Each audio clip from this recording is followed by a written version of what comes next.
হ্যাঁ, বন্ধ হয়েছে। তাহলে আলির দ্বার আপনাকে আমাকে খুঁজতে হবে। আলির দরওয়াজা কোনটা দিয়ে পাবো? এক কথায় আপনাকে মিটিয়ে দেই যে আলির দরওয়াজা যেটা মাওলা আলীর নাসির থেকে, यानी মাওলা আলীর নূর থেকে, রাসূলুল্লাহ নূর মুবারক থেকে, আল্লাহর ওয়াহদানিয়তের নূরের তাজাল্লি থেকে যেটাই আপনি দেখতে পাবেন, তাহলে আপনার আমার নজরের মধ্যে যিনি মঙ্গল পদে সব জানিয়ে শুনেছেন 10 সাড়ে 5, তিনি হলেন একজন টুকরা মাওলা আলীর নূর। যিনি মেদিনীপুরে শেষ জানিয়ে মাওলা পাক আছেন, তিনি হলেন মাওলা আলীর নূর। এই আমার বড় হুজুর কিবলা ও কাবা, উনি হচ্ছেন মাওলা আলীর নূর। এই মেদিনীপুর দরবার শরীফে যত সাজ্জাদান বসে 10 পাক নিয়েছেন এবং আমার ইমাম হাসানের পাক থেকে বারো ইমাম পাক, এরা প্রত্যেকে নূরে আলম, এরা নূর আলম, এরা প্রত্যেকে নূরে মোহাম্মদ। তাই এদের দান ধরেন, যদি এদের দান ধরেন, এই জামানার দান ধরে নেন, কসম খোদার খেয়ে আপনি আলীর দান পেয়ে গেলেন। এ দান টিভিতে ভোট হয়ে গেল, চলে গেল, গুনাহ ঠিক হয়ে গেল। কারণ এই দরবারটা হলো মাওলা আলীর দরবার, ये दरबार हलो हुसैन दरबार, ये दरबार हलो हसन दरबार, ये दरबार हलो रसूलुल्लाह दरबार। ये दरबारेर प्रति कोटि কথা দিয়ে আগুন তোলা বানিয়ে ইমানের উপরে ধাক্কা জাহান্নামকে তুলে নেওয়া। কারণ এই দরবারটাই আমি আগে বলেছি যে দারে মুস্তাফা। তাহলে কি বোঝা গেল যে আপনাকে আমাকে প্রত্যেকে আলিয়ে মুর্তজার দরওয়াজা ধরতে হবে। আর আলিয়ে মুর্তজার দরওয়াজা না ধরলে আপনি আমি মুমিন হতে পারবো না। তাহলে আপনাকে আমাকে মুমিন হতে গেলে কি হতে হবে? মাওলা আলীর গোলাম হতে হবে। এবার আসুন আরেকটা হাদিস আপনাদেরকে বুঝাই।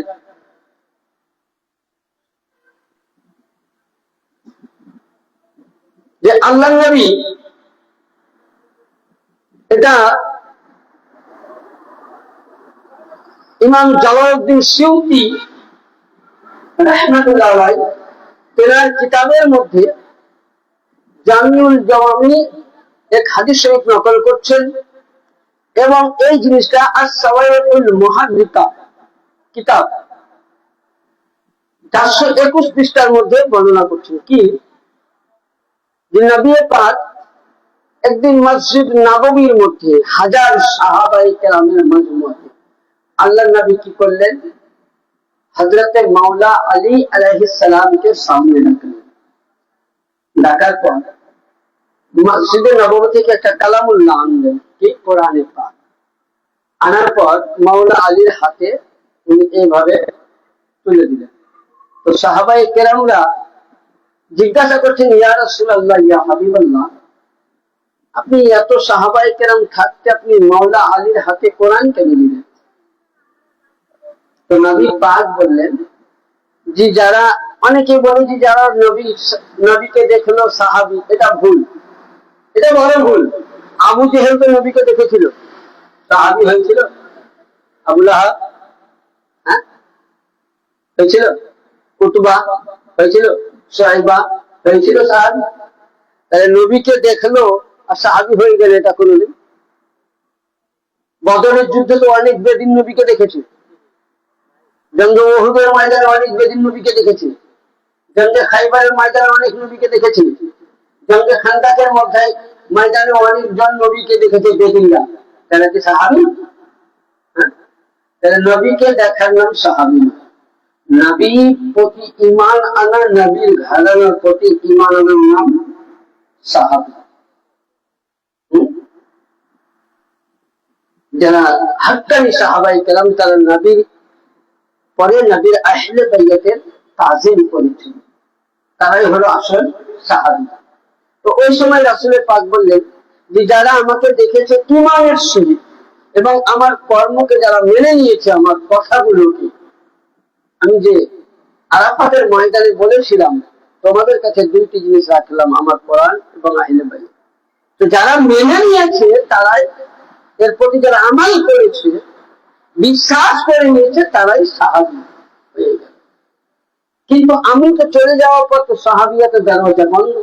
আর তোমাদের হাতে কোরআন যদি আমি দিয়ে যাই, তো এ কোরআন আস্তে আস্তে তোমাদের কেউ 100 বছর, কেউ 50 বছর, কেউ 200 বছর বাঁচবে, তোমাদের সাহাবিদের নাসলি আসেন। আচ্ছা বলেন, সাহাবায়ে কেরামদের নাসলা আছে এখন? আছে? আছে? নাই। আল্লাযিনা আনামাল্লাহু আলাইহিম সিদ্দিকিন, আমার পূর্ব বক্তার প্রথমে বলে গেছেন, মোল্লারা বলে সিদ্দিকে আকবর নাকি আবু বকর। এটা মসজিদে লাগানো। আজ অব্দি রাসূলুল্লাহ চ্যালেঞ্জ করে কোন মন্দির দেখাতে পারে না হাদিস থেকে যে রাসূলুল্লাহ আবু বকরকে সিদ্দিক বলে। হ্যাঁ, সিদ্দিক মানে সত্য বলছি, কিন্তু এটা দয়াল নবী মুস্তাফার উপরে নাযিল হওয়া কোরআন বলছে আল্লাযিনা আনামাল্লাহ ওয়ান নাবিয়িনা ওয়াস সিদ্দিকিন। আল্লাহ বলছেন এনাম দিয়েছি নবীর হাতে, নবীর পরে সিদ্দিকীন বলতে মাওলা আলীর হাতে। কোরআন 3য় পারা সূরা আল ইমরান প্রমাণ। কি বললেন? যে ওই সময় নবী বললেন যে তোমাদের জামানা শেষ হয়ে যাবে, কিন্তু আমার একটি জামানা থাকবে, একটি আমার বংশ থাকবে সিদ্দিকীন, মাওলা আলীর ঘরানা থাকবে। ইন্না শানিয়াকা হুয়াল আবতার, কিয়ামত অবধি আসা যাওয়া থাকবে। তার জন্য আমি কোরআনকে দিলাম। নবী বলছেন আল কোরআন মাআল আলী ওয়া আলী মাআল কোরআন। আলী হলো কোরআনের সঙ্গী, কোরআন হলো আলীর সঙ্গী। এই বুঝা গেল মাওলা আলীর মর্যাদা। আপনি আমি চলি কোরআন মোতাবিক। কোরআন বলছে বান্দারে তুই আমাকে নিয়ে চলি, কিন্তু আমি আলীর সঙ্গে চলি। আলী যেদিকে যাই কোরআন সঙ্গে দেয়। আপনি আমি ইসলামে চলি, ইসলাম বলছেন না রে আমি আলীর সঙ্গে যাই। আল্লাহ পাক বলেছেন, রাসূলুল্লাহ বলছেন যে আলী যেদিকে গেছে কোরআন সেদিকে গেছে, আলী যেদিকে গেছে ইসলাম সেদিকে গেছে, আলী যেদিকে গেছে আল্লাহ মহারানিয়া গেছে, আলী যেদিকে গেছে ইসলামের হাত সেদিকে গেছে, আলী যেদিকে গেছে ইসলামের তামাম আহকাম ও হাকাম আলীর সঙ্গে সঙ্গে গেছে। তাহলে কি বোঝা গেল? যে ইসলামকে রক্ষা করने वाला কে ছিলেন? মাওলা আলী ছিলেন। এখানে বোঝা যাচ্ছে যে আল্লাহর নবী বলছেন যে কোরআন আলীর সঙ্গে, আলী কোরআনের সঙ্গে। শুধু এটা নয়,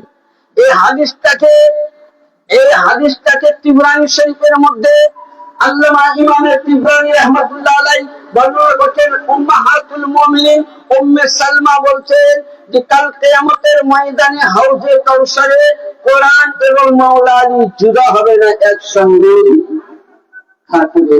তাহলে কি বুঝতে পারা গেল যে মাওলা আলীকে আল্লাহর নবী কেন দিলেন, যে মাওলা আলীকে কেন বললেন?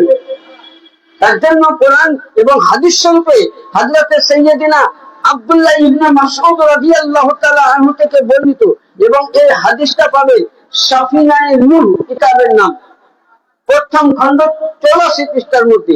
যে কোরআন শরীফের মধ্যে জাহেরি, বাতিনি, গুপ্ত, প্রকাশ্য, কোরআনের মধ্যে 114টি সূরা জাহেরি এবং বাতিনি সমস্ত জিনিসের জ্ঞান মাওলা আলী জানতেন। মাওলা আলী জানতেন। তাহলে কি বুঝতে পারলাম? যেটাই বোঝা গেল যে আল্লাহর নবী মাওলা আলীকে আনা মাদিনাতুল ইলম ওয়া আলিউন বাবুহা কেন বললেন? কারণ হচ্ছে দেখুন, আল্লাহর নবী জামাল আলী সাহাবায়ে কেরামদের মাজমুআতে, এটা কানজুল উমাল কিতাবের মধ্যে পাবেন। আল্লাহর নবী কি করলেন? এক সাহাবাকে আর এক সাহাবায়ে কেরামের ভাই বানাচ্ছেন, এক অপরের ভাই। আর আমরা বলি কুল্লু মুমিনিন ইখওয়াতুন, মুসলমান এক অপরে ভাই ভাই করার মতো। তো এরকম ভাই বানিয়ে দিলেন। তো আমার মাওলা আলী আলাইহিস সালাতু ওয়াস সালাম উনি মসজিদ নববীর এক কর্নারে বসে কাঁদছেন। তো আল্লাহর নবী বলছেন, হে আলী তুমি কান্না কেন করছো? ইয়া রাসূলুল্লাহ আপনি তো এক অপরের সময় সবারই সঙ্গে আপনি ভাইচারা করে দিলেন, তো আমি তো একা হয়ে গেলাম, আমার সঙ্গে তো কাউকে দিলেন না। তো নবী আমার মুচকি তাবাসসুম হাসলেন। নবী আমার মুচকি হাসলেন। কেন? নবী পাককে মওলা আলী বলছেন, হুজুর আপনি হাসছেন? বলে হ্যাঁ। বলে সবাইকে আপনি ভাই বানালেন, তো আমার কে ভাই হবে? তো নবী মুচকি হেসে বলছেন, হে আলী, এখানে কতজন সাহাবী আছে? বলে ইয়া রাসূলুল্লাহ 1,25,000। কতজন? 1,25,000। কিন্তু আমি 1,25,000 সাহাবায়ে কেরামের মাজমুআতে সবাইকে এত করে আমি ভাই বানালাম, কিন্তু এই মাজমুআতে তোমার যোগ্য, তোমার সমতুল্য, তোমার জ্ঞানের যোগ্য আল্লাহ পাক পৃথিবীর মধ্যে যা কিছু সৃষ্টি করেছেন আমার পরে তুমি আর আমি একই রূপে তৈরি, কিন্তু তোমার যোগ্য পৃথিবীর কাউকে আল্লাহ আগে বলে সৃষ্টি করেন। আমি কার সাথে ভাই মানে? তোমার যোগ্যতা লাগবে এক অপরে। দেখবেন মৌলানার ব্যাপারে বুঝে, মুফতিরা মুফতির ব্যাপারে বুঝে, যে মাস্টারের যোগ্য। সব জিনিসের একটা ধাপ আছে। তো নবী বললেন যে এই মাজলিসে বা আল্লাহ পাকের পৃথিবীতে একমাত্র তোমার যোগ্য। এই আলী ওয়ানটা আখি দুনিয়া ওয়াল আখিরাত। এই পৃথিবীতে আমি ঘুরে দেখলাম 1,25,000 ভাইচারা বানালাম, এদের মধ্যে তোমার সমতুল্য করবে। আনতা আখি ওয়ানি দুনিয়া ওয়াল আখিরাত। এই আমি তোমার যোগ্য, তোমার সাথে ভাই সম্পর্ক আখিরাত, এই দুনিয়া আখেরি দুনিয়ার মধ্যে ভাই বলতে আমি হয়ে গেলাম। যে নবী মুস্তাফা মাওলা আলীকে, আর আজকে কিছু মোল্লা আছে, কিছু মৌলানা আছে, মাওলা আলীর ইলম মাপতে যায় বলে চতুর্থ খলিফা। আজকাল দেখবেন মোবাইলে কিছু মৌলবি ভাইরাল হয়েছে, বুঝে যত বলো, বুঝে দমদম আদম মাসকালান্দার পহেলা নম্বর আবু বক্কর। হ্যাঁ, আরে ইলমিয়াতের যদি আল্লাহ নবী তো নিজেই বললেন যে আমি হলাম জ্ঞানের সাহা, আমি হলাম জ্ঞানের ভান্ডার, আমি হলাম ইলমিয়াতের ভান্ডার। আমার জিনিসকে দেখবেন বাড়িতে সোনা থাকে, সোনাকে মজবুত রাখার জন্য আমরা বাক্সতে রাখি, মোটা তালা রাখি। তো ওই রূপ নবী মুস্তাফার ইলমিয়াতের পাহারাদার, নবী মুস্তাফার জ্ঞানের সমন্বয়ে পাহারাদার হিসাবে মাওলানা আলী ছাড়া আর জগতে কেউ ছিলেন না। তার জন্য মুস্তাফা বলেছেন পাক জবানে, আনা মাদিনাতু ওয়া ইলমুহু আলিউল বাবা। আমি ইলমের শহর, আমি জ্ঞানের শহর, আমি জ্ঞানের ভান্ডার, আর আমার ভান্ডারের দরজা হলেন আলী। তাহলে বুঝে এখানে তো মাসলা হাল হয়ে গেল যে নবীর পরে পরে যদি জ্ঞানের মাস্টার হলেন তো মাওলা আলী হলেন। তাহলে আমরা মাওলা আলীকে ছেড়ে যদি অন্য কেউ যদি বলি যে না মাওলা আলী চাইতে অন্য জনের জ্ঞান বেশি ছিল, সে মুমিন হবে? মুমিন হবে? তো মুনাফিক। কারণ মাওলা আলীর সঙ্গে রাসূলুল্লাহ সম্পর্ক, আপনাকে দুই একটা পয়েন্ট দিই। বুখারী শরীফের হাদিসের মধ্যে, কিতাবুল মাগাজির মধ্যে পাবেন, গাজওয়ে তাবুকের মধ্যে, এবং হাদিসের মধ্যে আছে মুসলিম শরীফ ফাদাইলে সাহাবার মধ্যে পাবেন, ফাদাইলে ওসমান বিন আফফানি পাবেন, এবং জামি সহিহ কিতাবুল মানাকিব বাবুল মানাকিবে আলী ইবনে আবি তালিবে পাবেন, এবং ইবনে হাব্বান ফি সহিহ হাদিস নাম্বার 780 এর মধ্যে পাবেন, এবং বাহেকি শরীফ সুন্নানে কুবরা 9 খন্ড এবং 40 পৃষ্ঠার মধ্যে পাবেন। আল্লাহর নবী যখন গাজওয়ে তাবুকের মধ্যে, ইয়ানি নবী মুস্তাফা যখন আন সাইদ ইবনে আবি ওয়াক্কাস قال خلف رسول الله صلى الله عليه وسلم علي بن ابي طالب عليه السلام في غزوة تبوك، فقال يا رسول الله خلفني في النساء والصيام، فقال اما تراضني ان تكون مني منزلاتي هارون من موسى الى انه النبي بعدي متفق اليه وهذا لفظ مسلمين। নবী যখন গাজওয়ে তাবুকের মধ্যে ময়দানে যুদ্ধতে যাচ্ছেন, তো নবী পাক ওই মসজিদ নববীর মধ্যে নবুয়তি সিংহাসনে তাকে বসিয়েছিলেন। হ্যাঁ, তাহলে প্রথম খলিফা কি করে আবু বকর নামাজ পড়লেন? আমি তো খুঁজে পাই না। যেগুলো আমি পয়েন্ট দিলাম সব মাদ্রাসার কিতাব থেকে, এটা আমি বলছি না, রাসূলুল্লাহ বলছেন ইবনে আবি ওয়াক্কাস থেকে। তিনি বলছেন নবী যখন গাজওয়ায়ে তাবুকের মধ্যে তিনি যাচ্ছেন, তো ওই সময় ফাকাল ইয়া রাসূলুল্লাহ, রাসূল সাল্লাল্লাহু আলাইহি ওয়াসাল্লাম বলছেন তুখালাফুনি ফিন নিসা'i ওয়াস সিয়াবান, yani আমি তোমাকে ছেলে এবং মেয়েদের কি করে গেলাম, নেতা করে গেলাম। ফাকালা আম্মা তারুদনি আন তাকুন মিন্নি, বলে তুমি আমার কাছে এতটাই, যেমন মুসার সাথে হারুনের সম্পর্ক ছিল। হারুন মুসা আলাইহিস সালাম যখন কোন কাজে যেতেন, তো মুসা আলাইহিস সালাম নিজের নবুয়তের জায়গায় তিনার ভাই হারুনকে বসিয়ে যেতেন। তো আমার নবী পাক বলছেন যে মুসার সঙ্গে হারুনের যতটা সম্পর্ক, আমার সাথে তোমার অতটাই সম্পর্ক, ডিফারেন্স এটাই, আমি হলাম নবী নবুয়ত আর তুমি হলে নবীর বেলায়েত। yani আমার কাছ থেকে নবুয়ত শেষ, আর আমার নবুয়তের অসম্পূর্ণ কাজ তোমার বেলায়েত দিয়ে চালু হবে। আর আল্লাহর নবী কি বললেন, ওই সময় তুমি কি রাজি নয়, আমি তো তোমাকে বসিয়ে গেলাম। তাহলে এখানে মাসলা হাল হয়ে গেল, নবী এলানও দিয়ে গেলেন, বুঝিয়ে গেলেন যে আমার পরে যদি এই নবীর নবুয়তের খেলাফতের মধ্যে যিনি খলিফা হন, তো মাওলা আলী হবে। yani বুঝিয়ে গেলেন যেমন মুসার সঙ্গে হারুনের সম্পর্ক ছিল, আমার সঙ্গে আলী অতটাই সম্পর্ক, ডিফারেন্স একটাই, আমার পরে কেউ নবী আসবে না, আমার পরে মা জানা মুহাম্মাদুন আলা আলিম বিরিজালিকুম ওয়ালাকিন রাসূলুল্লাহ ওয়া খাতামুন নবী।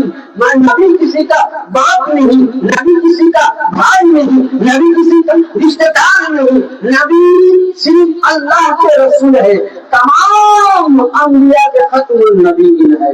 नबी कौरी সম্পর্কে আত্মীয় নবী, सिर्फ আল্লাহ রাসূল এবং শ্রেষ্ঠ নবী। তাহলে এখানে কি হাদিসে বোঝা গেল, পৃথিবীতে নবী আসবে না। মোল্লারা বলে যে নবীর পরে নাকি যদি কেউ নবী হবে, ওমর ফারুক হবে, নাউজুবিল্লাহ আস্তাগফিরুল্লাহ, এটা জাল হাদিস, ভুল হাদিস, বাতিল হাদিস। কোন বন্ধা দেখাতে পারবেন একটা জয়ীফ হাদিস থেকে, সহিহ দূরের কথা, সহিহ দূরের কথা, ভুল হাদিস থেকে দেখাতে পারবে না। কি বললেন যে আমার পরে যদি কেউ আল্লাহু লা নবিয়্যা বাদা, yani আমার পরে কেউ নবী আসবে না। যদি আমার পরে কেউ নবী আসতো তো আলী কি তুমি হতে। তাহলে নবী তো আমার প্রমাণ দিয়ে গেলেন। এবার আসুন আরেকটা ছোট্ট হাদিস শুনুন। এবং ইমামে তিরমিজি হাদিস শরীফের মধ্যে, মুসলিম শরীফ সহিহ হাদিস কিতাবুল ফাজাইল সাহাবা বাবু মিন ফাজাইল আলী ইবনে আবি তালিবের মধ্যে তৃতীয় খণ্ড হাদিস নাম্বার 1870, এবং তিরমিজি শরীফ দানাসাই বাবুল মানাকিব আলী ইবনে আবি তালিব পৃষ্ঠা নাম্বার 64, হাদিস নাম্বার 3731, ইবনে মাজাহ ফি সুনান মুকদ্দামা বাবুল ফাজাইল সাহাবায়ে রাসূল ফাজাইল আলী ইবনে আবি তালিব 70 নম্বর হাদিস নাম্বার 121 এর মধ্যে তিনি বর্ণনা করছেন আন সাঈদ ইবনে আবি ওয়াক্কাস ক্বালা ক্বালা রাসূলুল্লাহ সাল্লাল্লাহু আলাইহি ওয়াসাল্লাম লি আলী আনতা মিন্নি মানজিলাত হারুন মিন মূসা ইল্লা আন্নাহু নবী বাদা ক্বালা সামিতু ফাহলাতু, yani হযরত সাঈদ ইবনে আবি ওয়াক্কাস রাদিয়াল্লাহু তাআলা বর্ণনা করেন রাসূলুল্লাহ সাল্লাল্লাহু তাআলা আলাইহি সাল্লাম বলছেন জি আলী, তুমি আমার কাছে মূসা এবং হারুনের যেমন সম্পর্ক ছিল, আমার সঙ্গে তোমার এটা এই সম্পর্ক। আর কি বললেন, ফাকিলতু সামিতুল ফাহদাসতুহু বিমা হাদাসনি,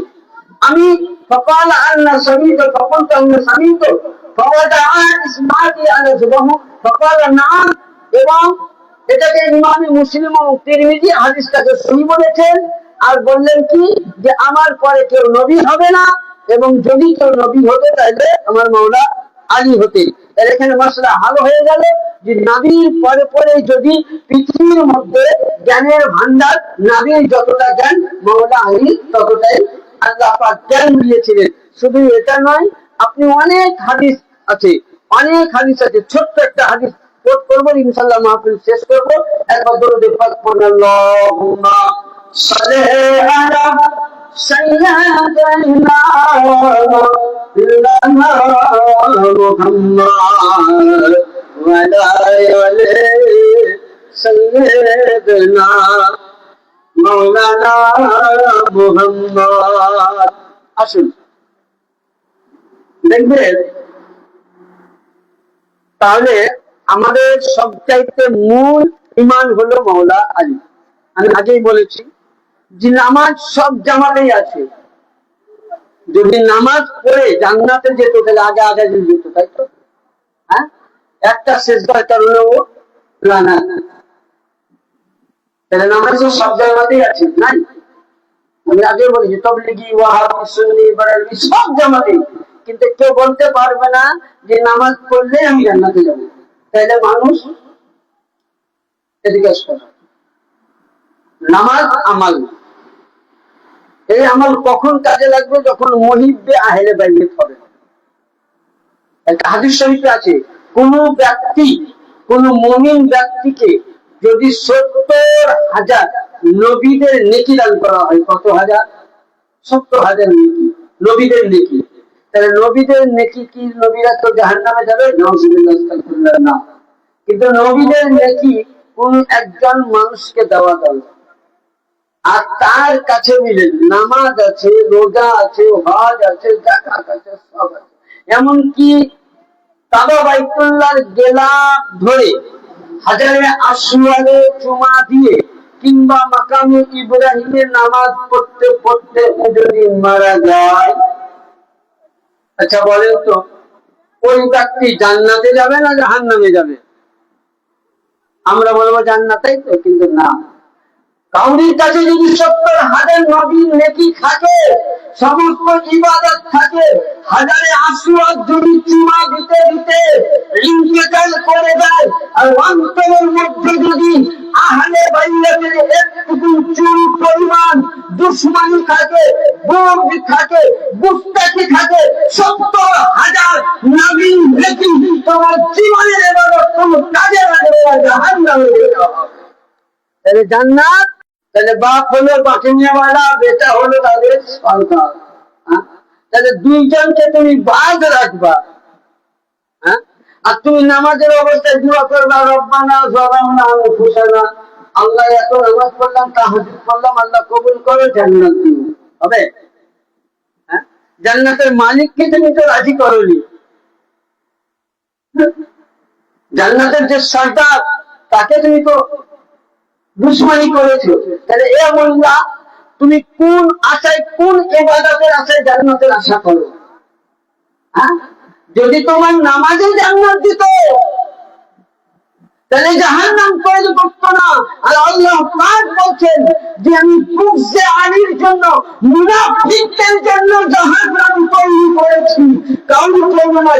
যার মধ্যে আলীর মুহাব্বত, যার মধ্যে হুসাইনের মুহাব্বত, যার মধ্যে হাসানের মুহাব্বত, যার মধ্যে বসে পাকের মুহাব্বত, যার মধ্যে কুতবে বারিকাতের মুহাব্বত, যার মধ্যে কুতবে রব্বানির মুহাব্বত, যার মধ্যে আলা হুজুরের মুহাব্বত, যার মধ্যে বাবা পাকের মুহাব্বত, যার মধ্যে পীর মুর্শিদের মুহাব্বত, যার মধ্যে বাবা হুজুরের মুহাব্বত, যার মধ্যে বড় হুজুর পাক কিবলা তাআলা মুহাব্বত রয়েছে, সেই ব্যক্তিরাই হলো জান্নাতি। আর সেই আলীর ঘরানা গেছে যারা নামাজ নিয়ে তুমি জাহান্নামে যাবা। কারণ জান্নাত বন্টনকারীকে তুমি রাজি করোনি, জান্নাতের মালিক ও মুক্তার বন্টনকারীকে রাজি নাই, জান্নাতের জওয়ানদের সর্দারকে তুমি রাজি করোনি, তাহলে তুমি জান্নাত কিসের আশায় করো? জান্নাত পেতে গেলে আজিজান আপনাকে আমাকে করতে হবে কি? মাওলা আলীর গোলামি হতে হবে। মাওলা আলীর মুহাব্বত, হুব্বে আহলে বাইত না হলে আপনি জান্নাত পেতে পারেন না। একটা ছোট্ট হাদিসে পাক আমি কোট করব, করে ইনশাআল্লাহ কোরআন এবং হাদিস থেকে আমি বলে বিদায় নেব, দোয়া করে দেব। কোরআন শরীফের মধ্যে সূরা সাফফাত, কি সূরা সাফফাত 23 পারা, আয়াত নম্বর 24, ওয়াকিফুহুম ইন্নাহুম মাসউলুন। যখন দেখবেন 73টা ফিরকা, সব জামাতেই কিন্তু নেকি আছে, মানে এমন তবলিগি করেছে হয়তো যে তবলিগি করে করে বলে অনেক নেকি, নামাজ পড়ে অনেক নেকি হয়েছে। কোন ব্যক্তি যখন জান্নাতের রাস্তায় যাবে তখন আল্লাহ পাক বলছেন কোরআন শরীফে সূরা সাফফাত 23 পারা 24 নম্বর আয়াতে বলছেন ওয়াকিফুহুম ইন্নাহুম মাসউলুন, বলছে পুলসিরাতের রাস্তায় ওকে দাঁড় করিয়ে দিবেন। ওয়াকিফুহুম ইন্নাহুম মাসউলুন, তাকে জিজ্ঞাসা করে। তাহলে কি জিজ্ঞাসা করা হয়েছে? নামাজের ব্যাপার, যে কত রাকাত নামাজ পড়েছো, কবার বাড়িতে মিলাদ করেছো, কবার তুমি হজ করেছো, কতটা যাকাত দিয়েছো, তা না। কি এইটাকে, এই আয়াতকে তাফসীর করছেন আল্লামা ইমাম ইবনে হাজার বা হাশমি মাক্কি, যিনি ওই জামানার মক্কার সরজমিনে যখন মক্কা আহলে সুন্নাত ওয়াল জামাতের মধ্যে ছিল তখনকার ইমাম, মক্কার সরজমিনে কাবা বাইতুল্লাহ ইমাম ইবনে হাজার বা হাশমি মাক্কি রাহমাতুল্লাহ আলাইহি তিনার কিতাবের মধ্যে কাওয়াইদুল মুহাদ্দিকা, কিতাবের মধ্যে কাওয়াইদুল মুহাদ্দিকার মধ্যে উনি বর্ণনা করছেন যে ওয়াকিফুহুম ইন্নাহুম মাসউলুনা ইন্না বিলায়াতু আলী ওয়া হাব্বি আহলি বাইতি, বলছে ওই ব্যক্তিদেরকে দাঁড় করিয়ে দাও, নামাজীদেরকে, বেনামাজি নয়, নামাজি মুসলমানকে দাঁড় করিয়ে দাও, ওদেরকে জিজ্ঞাসা করো যে এদেরকে আমি নামাজের জন্য নয়, রোজার জন্য নয়, হজের জন্য নয়, এদের অন্তরে দুনিয়াতে থাকাকালীনে আলীর বেলায়েত সম্পর্কে কি জানতো, আলীকে তারা কি বুঝতো, যদি তারা দুনিয়াতে আলীকে যদি আমিরুল মুমিনিন বলে মেনে নিয়েছে, আলীকে যদি বেলায়েতের মাস্টার বলে মেনে নিয়েছে, আলীকে যদি উম্মতে মুহাম্মাদী রাহবার বলে মেনে নিয়েছে, আলীকে যদি ইমামুল মুত্তাকিন বলে মেনে নিয়েছে, তাহলে ওই ব্যক্তি জান্নাতি। এই বুঝা গেল আপনি 5 লক্ষ টাকা দিয়ে গাড়ি ক্রয় করলেন, এই গাড়ি আপনার টোল ট্যাক্সে ভিড়ল, 40 টাকা না দিলে গাড়ি পাওয়া হবে না। তো ওই আপনার কাছে নামাজ আছে, রোজা আছে, হজ আছে, যাকাত আছে, সাদকা আছে, ফিতরা আছে, সব কিছু নেকি আছে, কিন্তু মুহিব্বানে আহলে বাইত আপনার কাছে আল্লাহ বলছেন পঞ্চতনের মুহাব্বত নেই। আল্লাহ বলছেন ওকে তুমি ফিনারে জাহান্নামা খালিদিনা জাহান্নামের লিবাস দিয়ে দাও। আর ওই সময় হাদিস বলছে ওয়াকিফুহুম ইন্নাহুম মাসউলুনা ইন্না বিলায়াতু আলী ওয়া হাব্বা ইলা আহলি বাইতি, জিজ্ঞাসা করো ওর আহলে বাইতের মুহাব্বত কতটা ছিল। অন্তরে যদি আপনি আমি আহলে বাইতের দুনিয়ায় মুহাব্বত করেছি তবে পুলসিরাতে পার হব, আর আহলে বাইতের যদি মুহাব্বত না করেছি আমি জাহান্নামে যাব। তাহলে আমার 40 লাখ টাকার গাড়িতে যদি আমার কোনো কাজে না হয়, 40 টাকা দিলে যদি সাথে আমার গাড়ি টোল ট্যাক্সে ছাড়ে, তাহলে আপনাকে আমাকে কি করা উচিত? নামাজ যদি আমার কাজে না লাগে, রোজা কাজে না লাগে, তাহলে আগে আহলে বাইতের মুহাব্বত, আহলে বাইতের মুহাব্বত করেন। আপনি নামাজে পড়ছেন আল্লাহুম্মা সাল্লি আলা মুহাম্মাদি ওয়া আলা আলি মুহাম্মাদ, নামাজের মধ্যে আলে নবী, আলে রাসূল এবং আমাদের পীর মুর্শিদ পাকের উপরে যতক্ষণ না দরুদ না পড়বে কোনো জামাতের নামাজই হবে না। তাহলে আমি দরুদও পড়লাম, আবার আলীর সঙ্গে দুশমনি করলাম, নামাজে আমার কাজ দিবে? হ্যাঁ, কাজ দিবে? দেখবেন একমাত্র ওই 73টা দল আছে। কয়টা দল? 73টা। একটা দল জান্নাতি, সেটা আপনাকে বলে দিচ্ছি। অনেকে বলে যে কোন দল জান্নাতে যাবে কে জানে না, আল্লাহ জানে। আমি বলছি শুনুন, হাদিস রাসূলুল্লাহ পরিষ্কার দিয়েছেন। ইমাম ফখরুদ্দিন রাজি রাহমাতুল্লাহ তাআলা আলাইহি তিনি তাফসিরে কাবীরের মধ্যে উনি বর্ণনা করছেন। কি বর্ণনা করছেন? উনি বর্ণনা করছেন যে ওনাকে জিজ্ঞাসা করলেন যে রাসূল সাল্লাল্লাহু আলাইহি ওয়াসাল্লাম বলেছেন যে একটা দল জান্নাতে যাবে, কোন দলটা? আমার মাতা আলা হুব্বে আলে মুহাম্মাদিন সাল্লাল্লাহু আলাইহি ওয়াসাল্লাম, আমার মাতা আহলে সুন্নাত ওয়াল জামাত। ইয়ানি জিজ্ঞাসা করলেন, উনি বর্ণনা করছেন আমার মাতা আলা হুব্বে আলে মুহাম্মাদিন সাল্লাল্লাহু আলাইহি ওয়াসাল্লাম, ওই দলটাই জান্নাতে যাবে যে দলটা, ইয়ানি একটা দল জান্নাতে যে আলী আলী করবে, হুসাইন হুসাইন করবে, পাঞ্জাতন করবে, পাঞ্জাতনের গোলামি হয়ে যাবে, পাক পাঞ্জাতনের পাক্কা গলার মধ্যে নিয়ে নিবে, ওই দলটি জান্নাতি। আর ওটাই হলো পরিচিত আহলে সুন্নাত ওয়াল জামাত। বাকি আমি আলীর গোলাম হয়ে মিদনাপুর দরবারে যারা ইমাম হয়েছে তারা প্রত্যেকেই হাক্কানি আহলে সুন্নাত ওয়াল জামাতি নয়, বাকি বাহাদুরের জাতেই ওয়াহাবি নয়। এটা আমি না, রাসূলুল্লাহর হাদিস।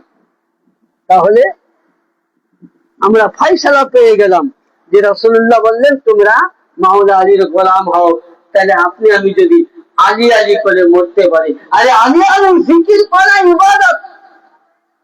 আমাদের আয়েশা সিদ্দিকা বলছেন যে আলী আলী জিকির করা ইবাদত। তাহলে আজকে আপনি আমি আলী আলী জিকির শুনলাম সন্ধ্যা থেকে নিয়ে, তাহলে আমরা আজকে ইবাদতের মধ্যেই মশগুল ছিলাম। यानी এটা আয়েশা সিদ্দিকা আমাদের বলছেন, এটা ওনার আব্বার জন্য বলেননি, কোন সাহাবীর জন্য বলেননি। বুঝে জিক্র আলী ইবাদত, আলী আলী জিকির করা ইবাদত। আবু বকর বলছেন আলী চেহারা দেখা ইবাদত, আলী দর্শন করা ইবাদত, আলী মুহাব্বত করা ইবাদত। শুধু এটা নয় যে মাওলা আলী মসজিদ নববীতে পৌঁছে গেলেন তো রাসূলুল্লাহ বসে আছেন, এটা হাদিস শরীফে আছে। আল্লাহর নবী বসে আছেন, সাহাবায়ে কেরাম বসে আছেন, নবী ডান সাইডে, নবীর বাম সাইডে, সাহাবারা বসে আছেন। মসজিদে কোন জায়গায় খালি নাই যে উনি বসবেন। তো উনি নবী পাক চিন্তা করছেন যে আমার মাওলা আলীকে কে জায়গাটায় বসবে। নবী কাউকে উঠাচ্ছেন না, উনি দেখছেন যে মাওলা আলীর জন্য মোহাব্বত কার কতটুকু অন্তরে। তো ওই সময় নবী ঘুরে দেখলেন তো হযরতে আবু বকর, উনি চট করে দাঁড়িয়ে গেলেন, দিয়ে বলছেন ভাই আলী আপনি আমার স্থানে বসুন। এখানে নবী, নবীর পাশে মাওলা আলী বসলেন, তার পাশে আবু বকর। তখন নবী পাক বলছেন আবু বকর তুমি একে জায়গা কেন দিলে, নিজের স্থান কেন দিলে? বলে ইয়া রাসূলুল্লাহ আমি যতদিন ধরে আপনার কাছে আছি সব সময় দেখেছি যে সমস্ত চাইতে আপনার অন্তরে বেশি মহব্বত মাওলা আলীর জন্য। আম্মা জান আয়েশা সিদ্দিকাকে জিজ্ঞাসা করলেন যে নবী পৃথিবীর মধ্যে কাকে বেশি ভালোবাসেন? বলে ছেলেদের মধ্যে মাওলা আলীকে, মেয়েদের মধ্যে ফাতেমাতুজ জাহরা সাল্লাল্লাহু তাআলা আলাইহাকে। ইয়ানি তাহলে কি বোঝা গেল যে আবু বকর নিজের স্থান মাওলা আলীকে দিয়ে দিলেন। শুধু এটা নয়, মাওলা আলীকে দেখ আবু বকর দেখিয়ে দিলেন যে আমি একজন সাহাবী। যারা কেবল আবু বকরকে প্রথম খলিফা, আমি সেই মোল্লাকে, সেই জামাতিকে, সেই মুসলমানকে বলতে চাই যে আবু বকর মাওলা আলীর জন্য চাঁদে ছেড়ে কাফির করে দাঁড়িয়ে যায়। এই শক্তি যদি আবু বকরের অনুসারী হও তো আলীর গোলাম আগে হও। আলী আবু বকর দেখিয়ে গেলেন যে আগে আলীর জামান ছাড়া নবীকে পাওয়া যাবে না, তাহলে আগে আমাকে আলীর গোলাম হতে হবে। তার জন্য আবু বকর বললেন যে আমি রাসূলকে দেখেছি নবী বেশি মহব্বত করতেন আলীকে, তার জন্য আমি দেখলাম যে আমাকে পেতে গেলে মাওলা আলীর গোলাম হতে হবে। তাহলে একজন সাহাবী আবু বকর প্রথমে মাওলা আলীর জন্য উনি রাস্তা ছেড়ে দিলেন, জায়গা ছেড়ে দিলেন, সবকিছু ছেড়ে দিলেন। শুধু এটা নয়, অনেক হাদিস আছে। শুধু এটা নয়, আবু বকর নিজেও তো উনি স্বীকার করেছিলেন গাদিরে খুনের মধ্যে, যখন নবী ঘোষণা দিলেন আমার পরে পরে তোমাদের ইয়ে হবে মাওলা, তখনই তো আবু বকর উনি নিয়ে ঘাড়ে করে লেগেছিলেন। তাহলে তোমরা সত্যি যদি সাহাবী মাননে वाला হও তাহলে এর প্রতি আমল করো। তাহলে এগুলো মানার নাম, এর প্রতি আমল করার নাম মুমিন। শুধু নামাজ পড়লাম, রোজা রাখলাম, মুমিন হয়ে গেল? কখনো না। মাওলা আলীকে ছেড়ে, পঞ্জাতনকে ছেড়ে আপনি কোরআন খুলুন, পুরো কোরআনটা নবীর ঘরানার ইতিহাস, নবীর ঘরানার পরিবারের ইতিহাস। কোরআনকে বুঝতে গেলে আগে আহলে বাইয়াতের দরবার যেতে হবে। আহলে বাইয়াতকে যদি চিনতে পারেন কোরআন বুঝতে পারবেন, আহলে বাইয়াত যদি না চিনতে পারেন কোরআন জীবনেও বুঝতে পারবেন না।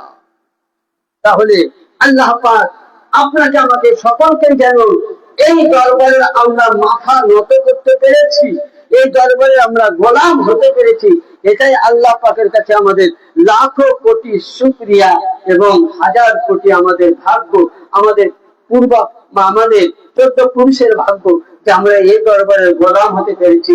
আল্লাহ তোমার কাছে দুনিয়ার বুকে আমরা জান্নাত ও জাহান্নাম দুটোই চাই না, আমরা তোমার কাছে একটাই চাই, মরার পরে যেন আমাদের প্রত্যেক আহলে বাইতকে গোলামে আহলে বাইত করে কিয়ামতের ময়দানে উঠায়, আলীর ঘরানার গোলাম বানিয়ে উঠায়।